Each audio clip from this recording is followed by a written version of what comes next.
Hello everyone, welcome back to Kirklees Guitar School. In today's guitar lesson, I'm going to teach you a strummer's version of Suspicious Minds by Elvis. Now if you head to the first link in the description, you can download a full 2-page PDF that accompanies this song. All the music I'm going to show you on screen, you can download as a PDF directly from the website. You don't have to sign up for anything, don't want anything from you. You can just head to the first link in the description and it's going to help you get this across the line. If you've got the means to print it off at home and have it underneath your nose, it's really going to help you. If you like the way that I teach and you'd like to see a little bit more of me, I'd urge you to check out the second link in the description, which is for the Kirklees Guitar School Academy. The Kirklees Guitar School Academy is my membership platform where every full lesson that I shoot here on YouTube, Academy members get access to additional resources. This includes a full guided playthrough with on-screen scrolling tabs and also a technical focus lesson that's song specific. With this song, I'm talking about the 6/8 time signature that comes up in the bridge, and I break it down into smaller chunks and hopefully you'll get something from it. You can try that with a 14-day free trial from the second link in the description. Right, there's quite a few chords in this one, but they're all relatively kind of straightforward cowboy chords. I know we've got a B minor in there, but we're going to be brave.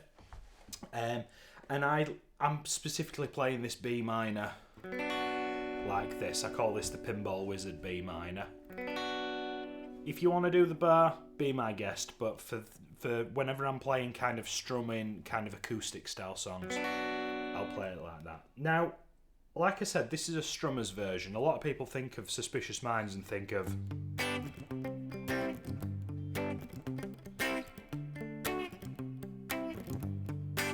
we're going to save that for another day. This is more kind of open chord strumming type and is a great vehicle to explain to a student about 6/8 time signatures, which we're going to get to in the bridge. So just for the intro, what we're going to do, we're going to do 2 downstrokes of G. We're then going to go to a C. Just for 2 bars before Elvis starts singing, and that's in place of that sort of little figure that comes up again and again and again. G, C, just downstrokes. Once he does start singing, we're going to get into his verse. Now you'll see on the transcription that you can download, the entire first page has one giant repeat marker that starts here at the verse on the second line and goes all the way to the bottom of the first page at the end of that first chorus. So everything I'm going to take you through now, get ready to come back to this point over here. Now we're going to do a down, down, up, up, down strumming pattern.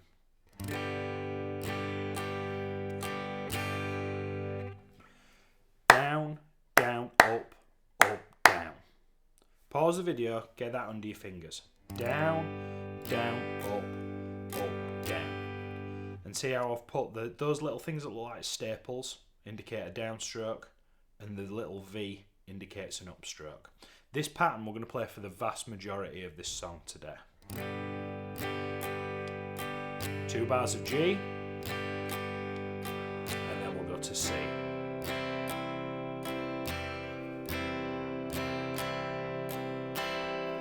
Two bars of G, 2 bars of C. Now the top line of this slide is what we've just covered, but then can you see how we've got a bar of D? And that's Because I Love You Too Much Baby, it's that bit. So you'll do a bar of D, a bar of C, and 2 bars of G.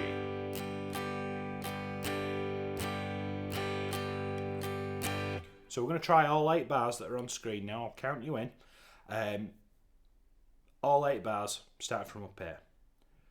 1, 2, 1, 2, 3, 4. G, 2, 3, 4. G and C. Second line going to D, C, and G.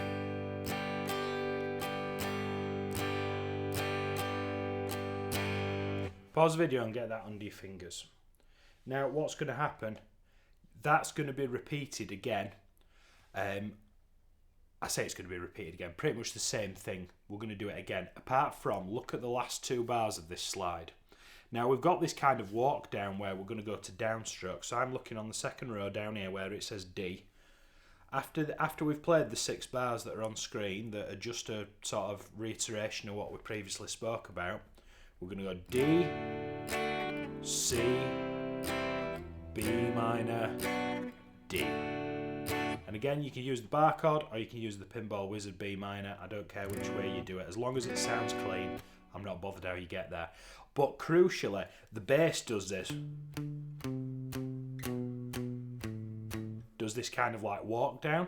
We're going to try and mimic that with the chords. So you'll go D, D, C, C, B minor, D.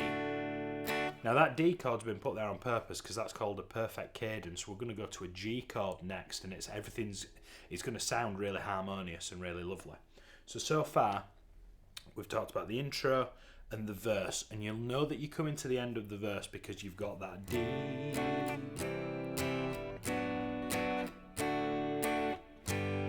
We can go on together. Well, let's go to a C chord. Sorry, my mistake. So then moving on to the chorus, we're going back to the down, down, up strumming pattern, but occasionally you'll see 2 chords in a bar. Now for the sort of advanced beginner to intermediate stage of guitar, I always recommend that students, when there's 2 chords in a bar, just bang 2 downstrokes on each chord and it'll get you through it, especially when you're sight reading. So we're going to go C to G, B minor with suspicious minds. Hopefully you can hear that. You got C, 2, 3, 4, G, 2, 3, 4, B minor, 2, 3, 4, C, C, D, D. Pause the video and get that under your fingers. That's the first part of the chorus, and we're nearing the bottom of the first page now. Now the latter half of the chorus, it's going to go E minor, and we can build our dreams, B minor, on suspicious minds. Just down, down, up, down, up.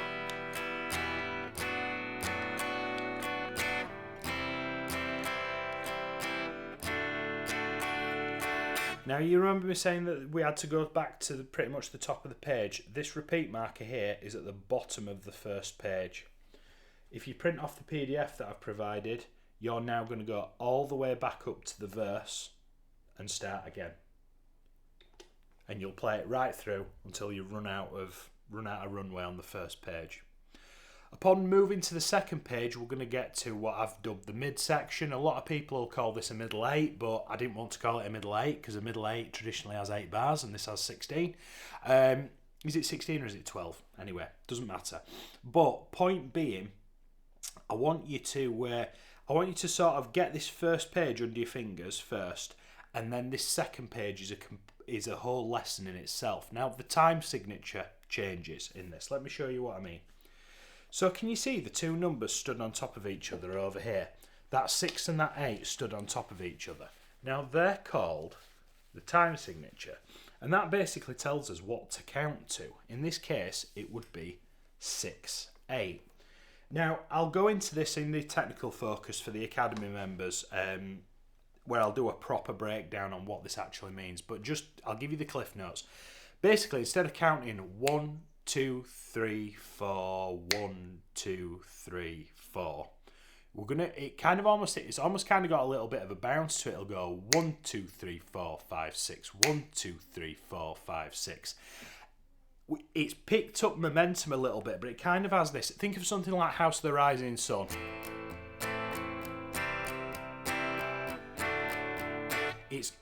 We're counting to 6 rather than 4, and it's used in quite a lot of trad music, quite a lot, and it just adds a completely different flavour.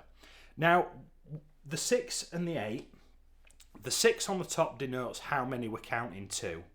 The note on the bottom is basically the value of the note.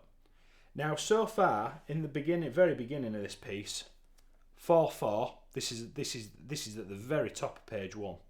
We're counting 4 crotchets. The number 4 on the bottom denotes that it's a crotchet. 8 means it's a quaver, so the value of the note is halved, right? Again, if this is all kind of going over your head, make sure that you check out the sort of full breakdown I do on the Academy of this.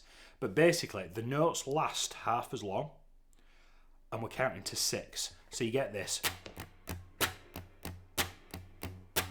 1, 2, 3, 4, 5, 6. 1, 2, 3, 4, 5, 6.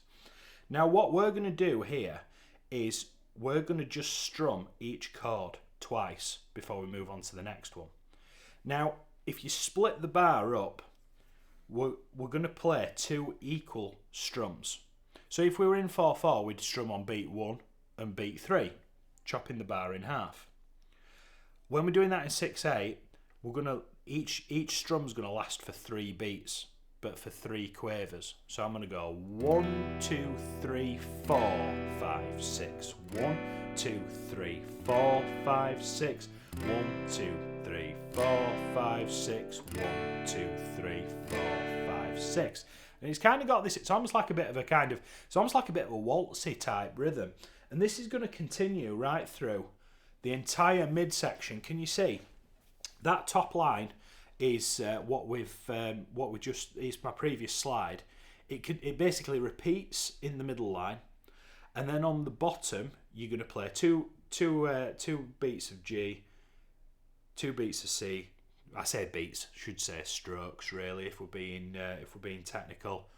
But then can you see in the very last bar of this slide the time signature changes? Now the time signature goes back to 4/4 and it goes to a D7 chord, and I want you to catch, you'll hear the drummer really dig in there on that D7 and go. And what the drummer's doing there is he's going, right, time signature's changing, everybody's going back to 4/4. Usually when a drummer does a little fill or a little bit of something that kind of stands out from the norm, they're trying to tell the rest of the band, look, wake up, something's happening. And what he's doing there is he's sort of reasserting the time signature a little bit earlier.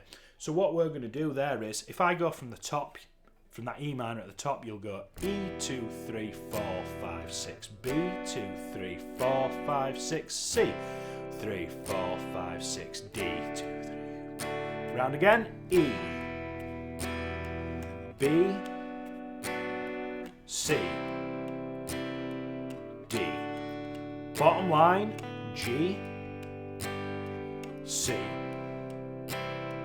G, and then it'll go.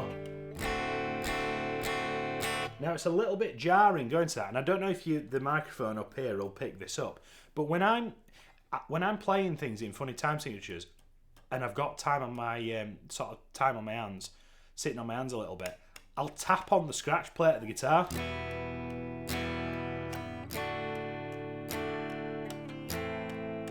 Now I do that more for the students' benefit if you were sat opposite me in a lesson, but I think that's a really good way of keeping yourself in time. You could be tapping your foot, you could be counting the notes out loud, just as long as you're conscious that the time signature has changed. Okay?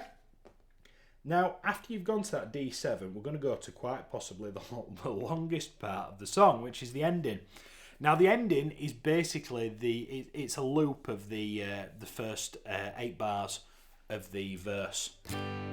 Caught in a trap, I can't walk out today because I love you too much, baby. And it's basically just going to go round and round and round and round that. Now, what I would... I've purposely on the transcription cut this short, and if you look, I've put on the bottom right hand corner loop to fade, because it just goes round and round and round and round. Now it's got what the sort of... I've gone off the album version for this that I've based my transcription of, but you could sit and go around that 4 times before it runs out of runway, but it's almost like the track fades and then it comes back, it fades out again and it comes back. And I think a lot of people, don't quote me on this, but it's what a lot of people in recording call this the Motown fade, where Motown was so, when they were recording Motown records, it was so like one after another. I batch record my videos and it's one after another after another. And usually they didn't have time for these long kind of fade outs, and I think the engineer was just like, yeah, we're done, and somebody was like, no, bring it back, and that's kind of why that's happened. Do a little bit of reading into how it was recorded. I think you'll find it really interesting. So make sure you head to the first link in the description and you grab that. It's a really cool lesson, and I always like a lesson that sneaks a little bit of vegetables in as well. So if you found that useful, let me know down in the comments below, and if there's another Elvis one you'd like me to have a look at, please do let me know down below in the comments. Again, if you like what I do, check out the second link in the description for the Kirklees Guitar School Academy. I also have loads of other stuff on offer. You can take, I have some little bite-sized courses you can enrol on, or you can even book a Zoom lesson with me if you've got a pressing question and something that you want me personally to take you through. Head to the second link in the description and it's all there. I will see you next week for another guitar lesson. Thank you so much for watching.